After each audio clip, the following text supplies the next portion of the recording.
நண்பார்ந்தவர்களே, ஆங்கிலத்தில் ஒரு வார்த்தை உண்டு, attitude. There is a quotation, your attitude will decide your altitude. அதாவது வாழ்க்கையில் எந்த அளவுக்கு உங்களால் உயர முடியும் என்பது உங்களுடைய ஆட்டிடியூடை பொறுத்து இருக்கிறது. ஆட்டிடியூடு சுபாவம் சொல்லுவாங்க. நம்ம சொல்லுவோம், சுபாவமாகவே இவர் நல்லவர், இவருடைய சுபாவம் அடிக்கடி கோவம் வரும், இவருடைய சுபாவம் எல்லாருக்கும் ஹெல்ப் பண்ணுவார், இவருடைய சுபாவம் சிக்கனமாக இருப்பார், கஞ்சத்தனமாக இருப்பார். So it is your attitude which will decide your altitude. ஒருத்தருக்கு ஹெல்ப் பண்ணணும் அப்படின்னா ரெண்டு விஷயம் உங்களுக்கு வேணுங்க, இது நோட் பண்ணிக்கோங்க. R you available to others? R you responsive to others? R you available? மற்றவங்களுக்கு நீங்கள் இருக்கீங்களா? மற்றவங்களுக்காக நீங்கள் இருக்கீங்களா? யாருக்காவது ஒரு உதவி வேணும்னா உங்களை நம்பி வரலாமா? R you available? ரெண்டாவது, ஆர் யூ ரெஸ்பான்சிவ்? ஒருத்தர் ஒரு உதவி உங்களை கேட்குறாரு, இல்லை உங்களுக்கே தெரியுது அவருக்கு ஏதோ ஒரு உதவி தேவைப்படும் போல் தெரியுதுன்னா நீங்களாகவே முன் வந்து அதை செய்வீங்களா? இது ரெண்டும் முக்கியம். நம்ம பல பேருக்கிட்ட பல விஷயங்களை கற்றுக்கணும். ஒருத்தர்கிட்டே கற்றுக்கணுன்னா ஒரு பெரிய படித்தவராக இருக்கணும், இல்லை பெரிய அனுபவசாலியாக இருக்கணும்.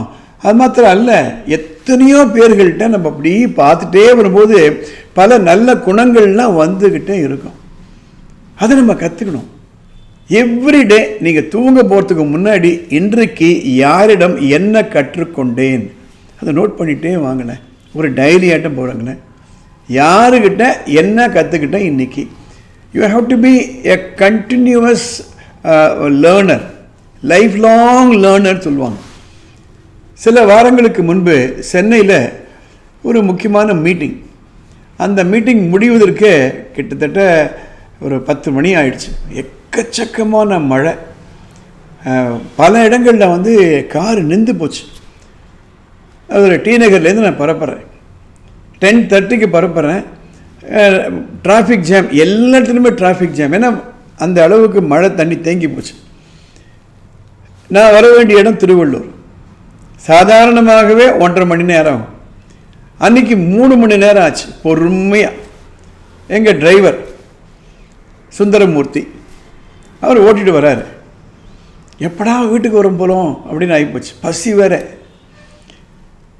கிட்டத்தட்ட ஒரு 8 கிலோமீட்டருக்கு முன்னாடி, திருவள்ளூர் 8-9 கிலோமீட்டருக்கு முன்னாடி அவர் வண்டி ஓட்டிகிட்டே இருக்கும்போது யாருக்கும் ஃபோன் பண்ணுறார். ஃபோன் பண்ண உடனே அதுக்கப்புறம் என்னன்னு கேட்டேன். இல்லை, என் ஃப்ரெண்டு அப்படியே வண்டி அங்கே நிற்குது, அவர்கிட்ட நான் சொல்கிறேன், நீர் நான் வரேன் அப்படின்ட்டு சொல்கிறேன், நான் வந்து ஹெல்ப் பண்ணுறேன் அப்படின்றார்.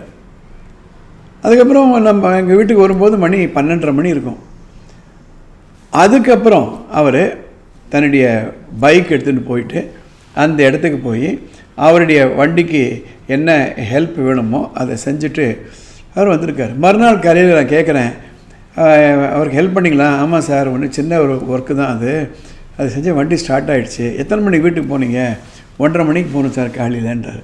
பாருங்கள், ரோட்டில் வந்துட்டுருக்கோம், அந்த இடத்துல ஒருத்தர் வண்டியில் இது ஸ்ட்ரக்காகி நிற்கிறாரு. இவருடைய நண்பர் அவருக்கு ஹெல்ப் பண்ணணும்னு அவசியமும் கிடையாது.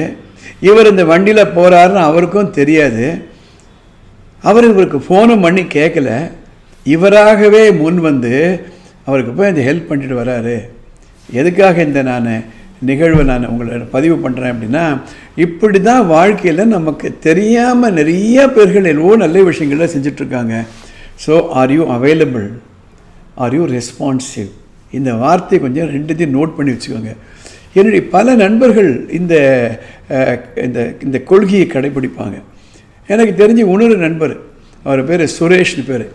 எதனா ஒரு ஃபங்க்ஷனுக்கெல்லாம் பண்ண மாதிரி நம்மளாம் உட்காந்து அரட்டை அடிச்சிட்ருப்போம், மற்ற ஃப்ரெண்ட்ஸோடு பேசிகிட்டு இருப்போம். அவர் என்ன பண்ணுவார், நேராக யார் அந்த ஃபங்க்ஷனை ஆர்கனைஸ் பண்ணுறாங்களோ அவர்கிட்ட போய் என்ன ஹெல்ப் வேணும் கெட்டன்னு இறங்கிடுவார்.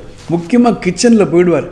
நிறைய பேர் ஒரு 100-200 பேர் சாப்பிட வந்தாங்கன்னா இவர் முதல்ல தட்டில் அந்த பொருளெல்லாம் எடுத்து சர்வ் பண்ண ஆரம்பிப்பார். எல்லாரும் போனதுக்கப்புறம் தான் இவர் வீட்டுக்கு போவார். நீங்கள் நம்பலாம் சுரேஷ் வந்தாருன்னா அந்த ஒரு ஹெல்ப் கிடைக்கும்னுட்டு.